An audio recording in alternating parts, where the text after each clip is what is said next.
नमस्कार दर्शकवृन्द, हाम्रो वार्ता टेलिभिजनमा हजुरहरू सम्पूर्ण दर्शक महानुभावमा म रूपा खनालबाट हार्दिक स्वागत छ। र विशेष गरेर जुन कृषकलाई क्याश क्रप इन्सेन्टिभ दिने जुन कुरा थियो, यही विषयलाई लिएर आज हामी कुराकानी गर्न गइरहेका छौँ। र आज हामीसँग हुनुहुन्छ कृषि एवं बागवानी विभागका मन्त्री श्री एलएन नेपाल सर, र यस्तै प्रकारले हामीसँग हुनुहुन्छ secretary horticulture Shri MT Sherpa sir, र यस्तै प्रकारले animal husbandry and veterinary services department secretary doctor Sange Bhutia sir, र योसँग सम्बन्धी माननीय मन्त्री श्री लोकनाथ सरसँग हामी कुराकानी गर्न गइरहेका छौँ। र विशेष सर, हजुरलाई स्वागत जनाउँदछु। धन्यवाद। र सर, विशेष जुन विधानसभामा जुन बिल पास गरिएको थियो, यो क्याश क्रप इन्सेन्टिभ जुन कृषक वर्गलाई दिने र जुन नगदे बालीमा जुन प्रोत्साहन राशि दिने, यो विषयमा सर हजुर केही जानकारी गराइदिनुहोस् न। सर्वप्रथम त यो जुन इन्सेन्टिभ विषय तपाईँले मलाई आज यहाँ बोलाएर हाम्रो वार्ता टेलिभिजन मार्फत सिक्किमे सम्पूर्ण जनतालाई जानकारी दिने मौका दिनुभएको लागि हाम्रो वार्ता टेलिभिजनलाई म धेरै धेरै धन्यवाद। अनि कृषक वर्गलाई सिक्किम सरकारका सम्माननीय मुख्यमन्त्री महोदय एवं मसँग मेरो सेक्रेटरी हर्टिकल्चर अनि सेक्रेटरी साहब हाम्रो एनिमल हस्बेन्ड्री यहाँहरूको मार्फत अनि सम्पूर्ण सिक्किमको जनतालाई हामी धेरै धेरै बधाई दिन चाहन्छौँ, किनभने यो एउटा सुनौलो अनि हाम्रो भारतवर्षकै इतिहासमा सम्माननीय मुख्यमन्त्री महोदयले योजना बनाउनु भएर कृषकहरूलाई फाइदा पुर्याउने काम गर्नुभएको छ। र म मेरो व्यक्तिगत तर्फबाट अनि हाम्रो सम्बन्धित विभागको तर्फबाट र सम्पूर्ण कृषक वर्गको तर्फबाट सिक्किमे जनताको तर्फबाट म सम्माननीय मुख्यमन्त्री महोदयलाई धेरै धेरै धन्यवाद दिन चाहन्छु। र सर, विशेष गरेर गाई पालक जुन कृषकहरूलाई त अब दुधमा त त्यति उयो छैन, तर जुन यो क्याश क्रपमा जति पनि अब रोगहरू लाग्दैछ नि सर, त्यसको लागि चाहिँ यो रोग हटाउनको लागि चाहिँ जुन म्यानेजमेन्ट कस्तो प्रकारले गर्नुपर्ने सुझाव राख्नुहुन्छ सर? हामीले हाम्रो विभागमा हाम्रो एनिमल हस्बेन्ड्रीमा पनि अनि एग्रिकल्चर हर्टिकल्चरमा पनि एउटा एनिमल हस्बेन्ड्रीमा भेटनरी साइन्स छ, त्यहाँबाट जति पनि एनिमलहरूको रोग लाग्दाखेरि इमिडिएटली गएर उहाँहरूलाई टिकाकरण गर्ने मेडिसिन दिने योजना छ भने एग्रिकल्चर हर्टिकल्चरमा हाम्रो आइपिएम भन्छ, त्यो पेस्ट म्यानेजमेन्ट गर्ने जुन एउटा शाखा छ, जसले चाहिँ सोइल टेस्ट गर्ने, त्यो किरा आएको छ भने त्यो किरालाई कसरी जाति बनाउने, त्यसलाई कसरी मार्ने, कसरी चाहिँ नष्ट हुनुबाट बचाउने भनेर हाम्रोमा एउटा शाखा छ। उहाँहरूले रिसर्च टिम छ, सँगसँगै आइसिएआर भन्छ, भारत सरकारको एउटा संस्था छ आइसिएआर, त्यो सँगसँगै कृषि विज्ञान केन्द्र हाम्रो डिस्ट्रिक्ट वाइज केबिके पनि छ। उहाँहरूको माध्यमबाट आज जुन एरियामा माटोको कमी भएको, कुनै अब त्यो न्युट्रिएन्ट्स कमी भएको छ या त के कारणले किराले नष्ट गर्दैछ, यसको रिसर्च हुन्छ अनि ट्रिटमेन्ट गरिन्छ। जस्तै उदाहरणको लागि यसपालि मकैमा किरा आयो, मकैमा हाम्रो लास्ट इयरदेखि एउटा नयाँ किरा आएको छ जसलाई फल आर्मी वर्म भनेर हाम्रो मतलब यसलाई नामकरण गरिएको छ। यो सानो हरियो लाब्रे जस्तो किरा छ, मकै अलिकति ठुलो भएपछि यसले गुबै खाइदिन्छ, पातै खाइदिन्छ, नष्ट बनाइदिन्छ। तर त्यसको लागि सानो सजिलैसँगको उपाय चाहिँ के हो, सुरुमै चाल पाउँदाखेरि त्यसले माटो गुबोमा माटो हालिदियो भने त्यसबाट जाति हुने। अनि हाम्रो शाखाले आइपिएम शाखाले यसलाई रिसर्च गरेर दबाई पेस्टहरू त्यसको स्प्रे गर्ने योजना बनाएर यसपालि हामीले यसलाई कन्ट्रोल गर्न सक्यौँ। सारा सिक्किममा मकै बर्बाद हुन आँटेको थियो, तर हामीले मिटिङ गऱ्यौँ, सम्बन्धित निकायका अफिसरहरू, फिल्ड फङ्सनरिजलाई गाउँ मेसिन बोकाएर म पनि 2-3 ठाउँ गएर हामीले हेऱ्यौँ। र अहिले हामी अस्ति घुम्नु पनि जाँदाखेरि त्यो सबै मकै रिभाइभ भएको छ। यो त अब एउटा जस्तो अहिले कोरोना भाइरस छ, यो महामारी जस्तो मकैमा महामारी आयो, अहिले फेरि त्यही चाहिँ धानको बियाडमा पनि गएको छ। यो चाहिँ अब गएर सकेपछि त्यो माटोमा बस्छ, जबसम्म माटोबाट यसलाई जरैसँग हामी फ्याँक्न सक्दैनौँ, यो कम्प्लिट हिल चाहिँ हुँदैन, ट्रिटमेन्ट चाहिँ हुन्छ। तर भए पनि यसपालि हामी यो नक्सानीबाट हामी तपाईँको भन्दा धेरैसम्म हामी सक्सेस भएको छौँ बचाउनको लागि। र आउने दिन पनि हामीले सम्बन्धित विभागबाट सम्बन्धित निकायलाई, केबिके, आइसिआर, हाम्रो आइपिएम सेक्सनलाई हामीले अलरेडी भनिसकेका छौँ, रिसर्च गरेर कसरी हुन्छ सुरुमा नै यसलाई रोकथाम गर्ने कोसिस गरौँ ताकि हाम्रो खेतीवालाको नोक्सानी नहोस्। Thank you sir. र जुन सम्माननीय मुख्यमन्त्री महोदयले जुन दुध उत्पादनमा पर लिटर 8 रुपिस प्रोत्साहन राशि दिने जुन घोषणा गर्नुभएको छ, 1 वर्ष नपुग्दै यो पर डे 32,000 लिएर 54,000 लिटर दुध उत्पादन भइरहेको छ सर। तर यो यसको अर्थ अब प्रोडक्सन डबल भयो या त सक्सेस भयो। यस्तै प्रकारले क्यास क्रपहरूमा पनि जुन यस्तै प्रोत्साहन राशि दिने जुन घोषणापछि कतिको सक्सेस हुन्छ भन्ने सर लाग्छ? अवश्य सक्सेस हुन्छ।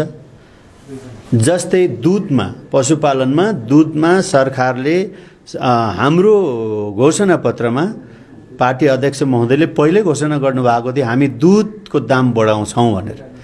तपाईँको पहिला सिलगढीबाट दुधको ट्याङ्कर उँभो आउँदै थियो, यो 8 रुपियाँ प्रोत्साहन राशि दियो। त्यति मात्रै गरेन सरकारले, तपाईँको 23-24 रुपियाँ पर लिटर थियो सिक्किम मिल्क युनियनमा दाम। हाम्रो कृषकहरूको दुधको दाम चाहिँ तपाईँको 24 रुपियाँ 23 रुपियाँ पर लिटर मात्रै पाउँदै थियो उहाँले मिल्क सोसाइटीमा।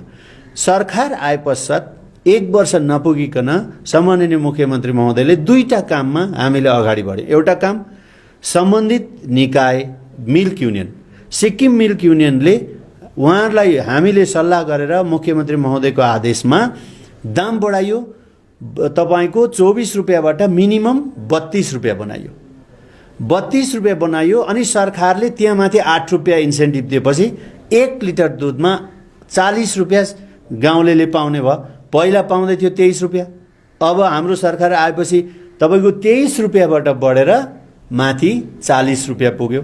त्यो 40 रुपियाँमा पनि फेरि सल्लाह गरेर हामी सरकार मिल्क युनियन सल्लाह गरेर अझै 3 रुपियाँ प्रति लिटर उहाँहरूले दाम बढाइदिनु भयो। गाउँलेको कृषकले दुध उत्पादक ग्वालाहरूको लागि 3 रुपियाँ अझै बढाउँदाखेरि मिनिमम 43 रुपिस 1 लिटर दुध डायरीमा पुर्याउँदाखेरि चाहिँ 43 रुपिस दुध पाउनुहुन्छ, मतलब दाम पाउनुहुन्छ भने अब हेर्नुहोस्, अब त्यहाँदेखि म्याक्सिमम छ। फेरि तपाईँको जति मोटो दुध छ त्यति बेसी पैसा। Maximum 78 rupees, minimum 43, maximum 78 rupees. र आज हाम्रो ग्वालाहरूले दुधको दाम पाउनु हुँदैछ 43 त पाउँछन्, तर 43 पाउनुको लागि पनि पानी नै हालेर लानु चाहिँ भएन, दुधै लानु पर्यो। दुधमा पानी हालेर लग्यो भने चाहिँ त्यो मेसिनले छुट्याइहाल्छ, दुध अलगै पानी अलगै पारिदिन्छ, त्यो दुधको दाम पाउँदैन उहाँहरूले। तर पानी नहालिकन गाईको भैँसीको के को पनि दुध लगेर त्यहाँ मेसिनमा लगाएपछि उहाँहरूले मिनिमम 43 पाउनुभयो। अनि हाम्रोमा रेकर्ड छ 78 रुपिस पर लिटरसम्म हाम्रो कृषकहरूले, हाम्रो ग्वालाहरूले दुधको दाम पाउनु हुँदैछ भनेदेखि यो 1 वर्षको अन्तरालमा, आधी वर्ष त हाम्रो यो इम्प्लिमेन्ट गर्न लाग्यो, 1 वर्षको अन्तरालमा तपाईँको 30-32 हजार लिटर, यो त खालि दुध डायरीमा लिएको कुरा मात्रै छ, त्यतिदेखि लिएर हामी 60,000 लिटरसम्म हामी पुगिसक्यौँ 1 वर्षभित्रमा। अब यो अनअफिसियल जो बजारमा बेच्ने, गाउँमै बेच्ने गर्दाखेरि पर डे त हाम्रो 1,20,000 लिटरभन्दा बेसी उत्पादन सुरु भइसकेको छ। र अब आउने दिनमा हाम्रो चाहना के हो, सिक्किममै यो दुधको पर्याप्त मात्रामा हामीलाई लगभग 1.5 लाखदेखि लिएर 2 लाख लिटर दुध हामीलाई पर डे चाहिन्छ यहाँ। किनभने यसको विभिन्न छुर्पी, अरू क्रिमहरू, मिठाईहरू, पनिर भयो, घिउ भयो, दही भयो, दुध, यो सबै कुरा हाम्रो सबै उपभोक्तालाई पुर्याउनको लागि अझै हामीलाई खाँचो छ। तर कृषक वर्गको जोस, हाम्रो ग्वालाहरूको, सिक्किमे जनताको जोस अहिले हरेक ठाउँ दुध डायरी खोल्ने काम सुरु भएको छ। हरेक ठाउँ मानिसहरूले स्टकमेन सेन्टर खोलिदिनु भन्नुहुँदैछ। हरेक ठाउँ तपाईँको गाईको लोन, गाई पाल्छौँ हामीलाई राम्रो गाई दिनुहोस् भन्नुहुँदैछ। आज पढालेखा युथ भाइ बहिनीहरू, डबल एमए गर्नेहरू, तपाईँको एमएससी गर्ने भाइहरू, हिजो अस्ति मात्र ग्वाला डे सिक्किम सरकारका सम्माननीय मुख्यमन्त्री महोदयले विश्वको इतिहासमा एउटा नयाँ नाम लेख्नु भएको छ। ग्वाला डे कसले मान्छ? ग्वालालाई जम्मैले तल सम्झिन्छ, तर आज ग्वाला डे भनेर 1 जुलाईलाई डिक्लेयर गरिदिनु भयो। आज सम्मान दिएको छ सिक्किमको फार्मर्सको लागि। अब यो दुधमा त यो कुरा भइहाल्यो। तपाईँको ग्वाला डेमा मिल्कम्यान अफ द इयर 2 लाख रुपियाँ, सबभन्दा सफा गोठ राख्नेलाई पैसा, हाइएस्ट प्रोडक्सन गर्ने दुधमा कन्स्टिट्युन्सीलाई पैसा, डिस्ट्रिक्टलाई पैसा, जिपियुलाई पैसा, best of the best farming गर्नेलाई, रेगुलर दुध ल्याउने, दुध डायरीमा दुध ल्याउनेलाई हामीले 12वटा जस्तो अस्ति एवार्ड पनि दिएका छौँ। अब यो सुरु भयो सम्माननीय मुख्यमन्त्री महोदयको बाहुलीबाट यो दिएर सम्मान गर्ने काम भएको छ। अवश्य पनि हामी आउने दिन यो 8 रुपियाँ इन्सेन्टिभ र दुधको दाम बढेको कारण सिक्किमका कृषकहरूले ग्वालाहरूले हामीलाई 1.5 lakh 2 lakh litre per day दुध उत्पादन गरेर हाम्रो मिल्क युनियनमा आउनेछ भन्ने ठुलो आशा राखेको छ। अनि सङ्केत पनि छ। सम्बन्धित विभागका सेक्रेटरी साहब यहाँ हुनुहुन्छ। आज हरेक निर्वाचन क्षेत्रबाट हामीलाई गाईको लोन दिनुहोस्, गाई राम्रो दिनुहोस्, गोठ बनाइदिनुहोस्, दुध डायरी खोलिदिनुहोस्, हामीलाई मेडिसिनको उपलब्धको लागि स्टकमेन सेन्टर डिस्पेन्सरी खोलिदिनुहोस् भनेर चाहिँ हरेक ठाउँबाट डेली 10-15वटा हामीलाई रिपोर्ट आउँदैछ, रिक्वेस्ट आउँदैछ। द्याट मिन्स यहाँ काम हुँदैछ। अब हाम्रा जागरुक युवा पढालेखा हाम्रो बेरोजगार भाइ बहिनीहरू पनि अब यो जुन इन्सेन्टिभले अनि सरकारले जुन प्रकारले बढोत्तरी गर्दैछ प्रोडक्सनमा अनि जुन सम्मान गरेको छ इन्सेन्टिभ दिएर दाम बढाएर यसबाट हाम्रो नोकरी गर्ने भन्दा पनि बेसी पैसा अब यो खेतीवाला तपाईँको दुध उत्पादन गर्ने ग्वालाहरूले कमाउनु हुँदैछ। एकजनाले हिजो अस्ति 1 जुलाईको दिन इन्सेन्टिभ मात्रै 43,000 थाप्नु भयो। एउटा गेजेटेड अफिसरको सेलेरी पनि 43,000 छैन भनेपछि उहाँले दाम पनि पाउनु भयो, त्यो पनि पाउनु भयो, 2 लाख रुपियाँ सरकारको एवार्ड पनि थाप्नु भयो। कति फाइदा छ?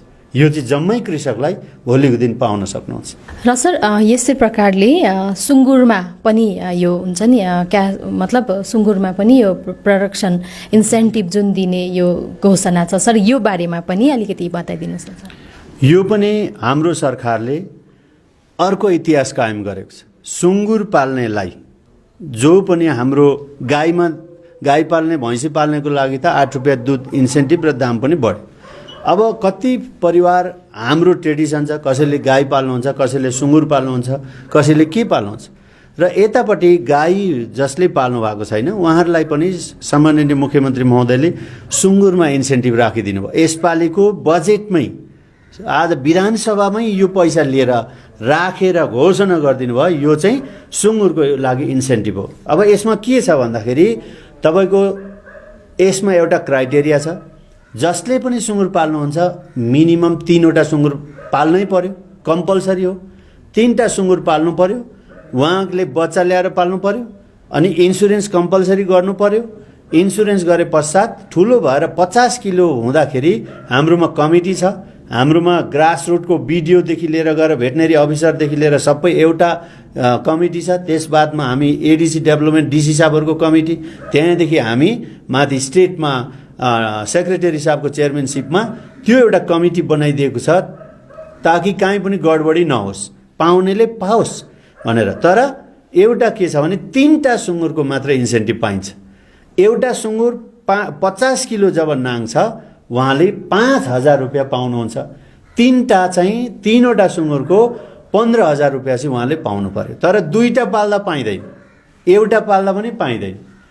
3टाको मात्रै पाइन्छ। 5वटा 6वटा 10वटा पाल्दाखेरि चाहिँ अब उता चाहिँ उहाँले फार्म खोल्न सक्नुहुन्छ। तर सरकारको योजना के हो? सानो फार्मरलाई पनि उँभो ल्याउने, ठुलो फार्मरलाई पनि फाइदा हुने, सबैको लागि सोचेर सरकारले योजना बनाएको छ। र यसमा 1-2वटा कुरा चाहिँ इम्पोर्टेन्ट हाम्रो कृषकहरूलाई सुँगुर पाल्नु हुने जति पनि हुनुहुन्छ तपाईँहरूलाई जानकारी एकदमै राम्रो सुन्नुहोस्। इन्सुरेन्स कम्पलसरी हो।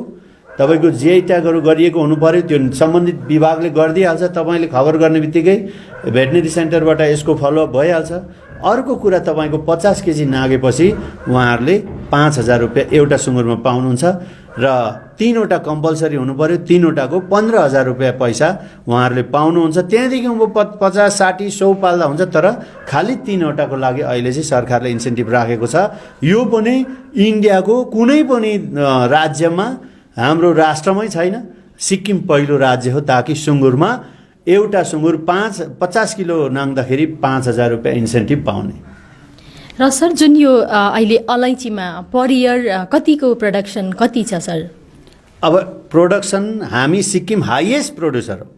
सिक्किम भारतवर्षमा सबभन्दा बेसी प्रोडक्सन अलैँची प्रोडक्सन गर्ने हाम्रो सिक्किम हो। तर अलैँचीमा पनि रोग लागेको छ। अहिले यो सायद यो अहिलेको विभिन्न एसिडिक रेन होला के होला, यो आफै नै यसलाई रोग लागेर धेरै यसको उत्पादन कमी भएको छ। तर हामी अब हिजो अस्ति मात्र हामीले मिटिङ गरेका छौँ, कार्डमम बोर्ड, भारत सरकार, सिक्किमको हाम्रो विभाग अनि पेस्ट म्यानेजमेन्टको टिम हामी सबै बसेर यसलाई रिसर्च गरेर यसलाई फेरि उत्पादन बढाउने हाम्रो कुरा छ। तर अहिले सरकारले फेरि पनि सम्माननीय मुख्यमन्त्री महोदय अर्को इतिहास कायम गरेको छ। विश्वमै पहिलो राज्य होला सिक्किम, भारतवर्षमै पहिलो राज्य हो सिक्किम, ताकि 1 किलो अलैँची बेच्दा 100 रुपियाँ इन्सेन्टिभ दिने, 1 किलो अदुवा बेच्दा तपाईँको 20 रुपियाँ इन्सेन्टिभ दिने। त्यस्तै प्रकारले हामीले 12वटा क्रप अनि भेजिटेबलमा इन्सेन्टिभ दिँदैछ। अब जस्तै अदुवाको दाम बजारमा कहिले 3 रुपियाँ किलो, 4 रुपियाँ किलो पनि हुँदैन। कहिले हामी आफै खेतीवाला हो कि हामी भारी बोकेर लेक्सेप लगेर अदुवा बेच्दाखेरि बोकेको दाम पनि उठ्दैन थियो। तर आज यो कुरालाई, यो दुःखलाई, कृषकको यो मर्मलाई बुझेर सम्माननीय मुख्यमन्त्री महोदयले 20 रुपियाँ प्रति केजी 1 केजी अदुवामा इन्सेन्टिभ मात्रै, उहाँले कति रुपियाँ केजीमा बेच्नुहुन्छ त्यो पनि एउटा सिस्टम छ। अदुवादेखि लिएर सबै कुराको कसरी दिने यसको पनि जस्तै सुँगुरको जस्तै यहाँ पनि एउटा कमिटी छ।